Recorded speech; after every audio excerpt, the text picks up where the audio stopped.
I'm Paul Arthur. This is Forum Daily West. Here are some of the top stories we've been following. The Prime Minister promises Canada will meet its NATO defense spending commitments this year.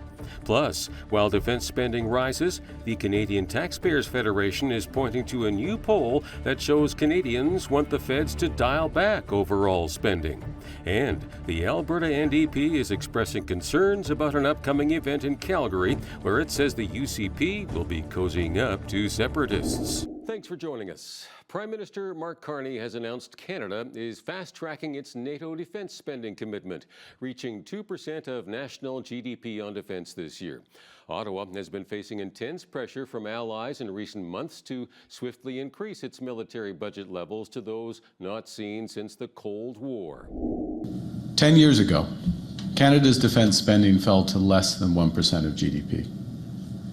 It has since doubled in cash terms, but is still not close enough to face these mounting risks. The brave women and men who are protecting our sovereignty do not have the resources they need for a riskier world. Our military infrastructure and equipment have aged, hindering our military preparedness. Of our 4 submarines is seaworthy. Less than half our maritime fleet and land vehicles are operational. More broadly, we're too reliant on the United States. And so for all those reasons, I'm announcing today that Canada will achieve NATO's 2% of GDP target this year, half a decade ahead of schedule. We will ensure that every dollar is invested wisely, including by prioritizing made-in-Canada manufacturing and supply chains. We should no longer send 3/4 of our defense capital spending to America. We will invest in new submarines, aircraft, ships, armed vehicles, and artillery. Our fundamental goal in all of this is to protect Canadians, not to satisfy NATO accountants. The decision to boost spending comes ahead of a major NATO meeting in the Netherlands later this month, when allied nations are expected to adopt a plan that hikes the NATO members' spending target to 5% of GDP. Meanwhile, at a news conference today, federal Conservative leader Pierre Poilievre says his party supports the move to boost Canada's NATO defense spending. Reporters then asked him if he agrees with Prime Minister Carney's comments that the big nation-building projects, such as pipelines, must first require consensus. Here is his response. No, we've got to get it done. We need a pipe. At the end of the day, if you wait till everybody agrees on everything, nothing will happen. You're never going to get everybody to agree on every single project. And bottom line is we're giving 90% of our oil and 100% of our gas to the Americans at enormous price discounts. This is costing us tens of billions of dollars every single year to the exclusive benefit of American refineries and commodity traders who are able to take our product, bid up the price by $15 and sell it on the world stage, and do that literally about 1 billion times a year. And that is insane. So we can't wait any longer. We have to get things done, and it's going to take some backbone. And so we as Conservatives believe in pushing ahead with pipelines, and the shortest route is to the Pacific. You know, any other route is going to be even harder politically and physically. So we need a pipeline to the Pacific, and if the Prime Minister says he's going to wait till everyone agrees, then nothing will get done, which is what has been happening for the last decade. The city is reminding residents of Lethbridge of major construction developments that will result in traffic changes, along with large amounts of dust blowing loose soil across neighborhoods. Large-scale earth and lot grading activities have started in both the Crossings and Piers subdivisions, which will strip topsoil from the land, and the resulting work will bring potential for dust and soil particles to blow across adjacent urban areas and properties. The city says the developers do have a soil erosion control plan in place that will minimize the effects. Traffic and speed changes have been put in place in the area, including around the near-completed West Cooley Station Elementary School, which is slated to open this September.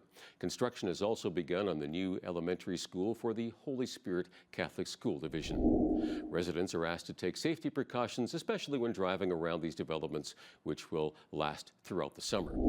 When we return, we'll have more of the top stories from the West with Forum Daily West.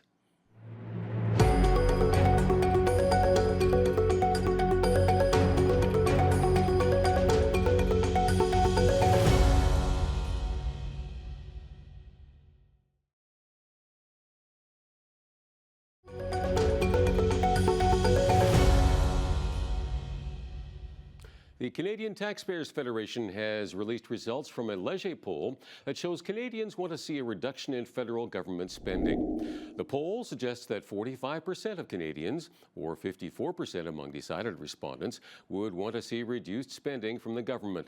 In comparison, 19% who would like to see spending maintained at current levels, and 20% who want to see spending increased.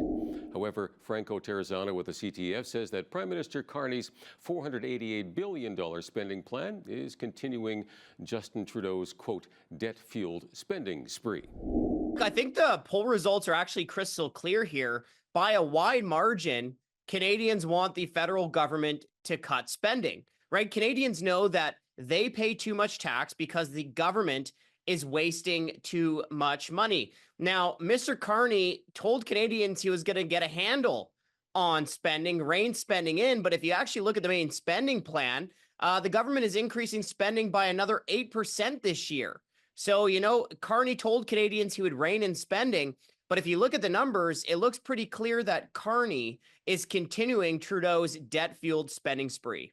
So, you know, Carney owes Canadians a budget ASAP, but then also if he's going to prioritize spending in one area of the budget, then he's got to find savings in other areas of Ottawa's bloated budget. Terrazzano adds that if Carney wants to meet NATO's 2% defense target this year, he'll have to find savings in other areas of the budget, which he is calling to be released publicly as soon as possible. Bank of Canada Governor Tiff Macklem has laid out his reasons for keeping the central bank's benchmark interest rate steady for a second straight time. 5 years into his tenure as head of the Bank of Canada, Macklem says he sees the central bank's role evolving when it comes to stick-handling the economy. Macklem says the past few years have led to the Bank of Canada to scrutinize some of its metrics like core inflation and how it responds to supply shocks in the economy. I do think the framework review is a time to reflect on what can monetary policy do and what can it not do. I'm not saying it hasn't been difficult for Canadians. Nobody liked higher inflation. Nobody liked the rapid increases in interest rates. But you know, you look back and yes, it was difficult, but the framework performed well. We got inflation down. We didn't cause a recession to get inflation down. And, you know, to be frank, until President Trump started threatening the Canadian economy with new tariffs, we were actually seeing growth pick up. The unemployment rate started to fall. Businesses were hiring. Consumers were spending. The Canadian economy was on a good track with 2% inflation. Yeah, I'm not going to pretend it's been an easy few years for anybody, but I think the framework has performed well. It's been a chaotic few days in Los Angeles as the anti-ICE protests in Los Angeles continue. The Associated Press reports. Los Angeles is reeling after 3 days of protests that brought fires, rubber bullets, tear gas, and protesters blocking a freeway. It began on Friday when dozens of protesters gathered outside a federal detention center demanding the release of 44 people arrested for immigration violations. It was part of President Trump's mass deportation campaign. Those demonstrations in downtown Los Angeles on Friday then spread on Saturday to Paramount, a heavily Latino neighborhood south of the city and neighboring Compton. President Trump then took the extraordinary step of deploying 300 National Guard members to Los Angeles. It appears to be the first time in decades that a state's National Guard was activated without a request from its governor. Tensions escalated Sunday as thousands of protesters took to the streets in response. They blocked off a major freeway and set self-driving cars on fire as law enforcement used tear gas, rubber bullets, and flashbangs to control the crowd. Posting on Truth Social late into the night, Trump wrote, quote, "Looking really bad in LA, bring in the troops, and arrest the people in the face masks now," end quote. Democratic Governor Gavin Newsom is calling for the National Guard to leave, and he says he plans to sue the administration for what he calls, quote, an illegal act. Federal authorities say ICE teams will continue enforcing immigration laws in the area. And in a further escalation of tensions, the U.S. military is deploying 700 Marines to Los Angeles to assist the National Guard. President Trump is promising to restore order and to, quote, liberate Los Angeles. The average asking rent in Canada has fallen annually for the 8th straight month. Rentals.ca and Urban Nation says it was down 3.3% in May from a year earlier at about $2,100. Ontario recorded the largest rent decline last month, with asking rents falling 3.6% year over year to an average of roughly $2,300. That was followed by BC's 2.6% decrease to nearly $2,500.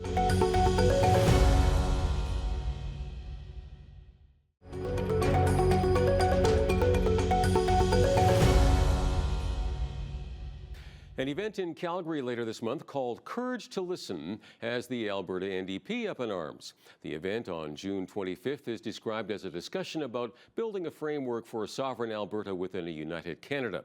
One of the confirmed speakers at this event will be Energy Minister Brian Jean. But NDP House Leader Christina Gray says separatism is on the agenda and separatists will be there. Another attendee of this event is the head of the so-called Alberta Prosperity Project, the group that filed a referendum question with Elections Alberta that asks if Alberta should cease to be a province of Canada. It is completely unacceptable that the UCP and a government minister are now conspiring with separatists. We have to remember that we have a government minister who's getting the permission of the Premier to endorse an event and attend an event where separation is being discussed. And as an experienced elected representative who's been a member of Parliament, who's been a leader of a party that ran for Premier, and who's been a long-time serving member of the Legislative Assembly, he knows his attendance to this event is representative of support for separation. The New Democrats say stoking the flames of separatism is damaging Alberta's economy and driving away jobs and investments.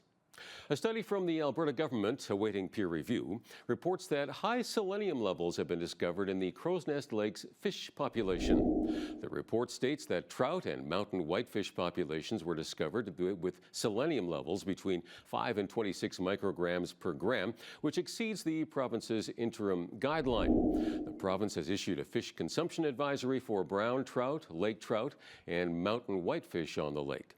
Biologist and senior environmental scientist Guy Gilron says the study is cause for concern when it comes to fish populations. It's true that the levels that we're looking at are higher than fish tissue concentrations in fish muscle. And so it actually decreases their reproductive success. So some of their offspring, so the larval fish, will maybe not survive, or if they do survive, they could have deformities. So that's a concern. I mean, that's definitely a concern. And if you have many of those fish that have those effects, then it could affect the population for sure. So the fish that are exposed to the selenium are actually not affected at all. It's usually their offspring that are affected. And so what happens is, I think population collapse, I have to say that's a very dramatic statement. I think what we worry about is that if many individuals in a population are influenced by the high level of selenium, that eventually that population will suffer. In other words, that there will be a decrease in the number of fish. BCN also reached out to the province's Office of Environment and Protected Areas, who replied with a brief statement stating there have been no cases of premature fish deaths or deformities reported. Fish consumption guidance was issued by Alberta Health last month as a precautionary measure. Modernization work has begun in the emergency department at Raymond Hospital in southern Alberta. According to Alberta Health Services, the work aims to improve facilities and patient flow, along with renovations to the laboratory and diagnostic imaging departments. While work progresses, staff and patients will continue to access services through the main entrance. The renovation, anticipated to be completed next spring, will increase the emergency department's footprint by 80%, creating room for more beds and updating infrastructure while enhancing patient privacy and safety. Additional upgrades in other areas of the hospital will include the modernization of key mechanical and electrical equipment, a new phlebotomy room in the lab, and provisions for future expansion of the existing laboratory. Streets Alive Mission has launched a new initiative to support those in the community who need it most. It's simply being called Giving Day. The event is hoping to raise $70,000 this Friday. Chief Development Officer Jennifer Lepko shares further details. We have a goal of $70,000. We have two amazing donors who have $45,000 available to match. So if we can raise $45,000, we've way blown our goal out of the water. So the funds raised are going to go to support all the things we do here at Streets Alive Mission. Just as an example, some of these services that we recognize them as a restoration to dignity. It makes a huge difference in a person making a change in their life. Get a new pair of clothes, get a new pair of socks, clean underwear, go to the salon and have their hair washed and cut. Those items can change a person's life. We had a gentleman come into the salon, have his hair washed and cut, looked at himself in the mirror and decided that, you know what, I need to make a change, and called Detox, and we got him into treatment right after that. He is sober to this day. So it's all of these programs not only help keep people alive, meet their basic needs, make them feel like they're at least valuable, but it also helps them make better choices.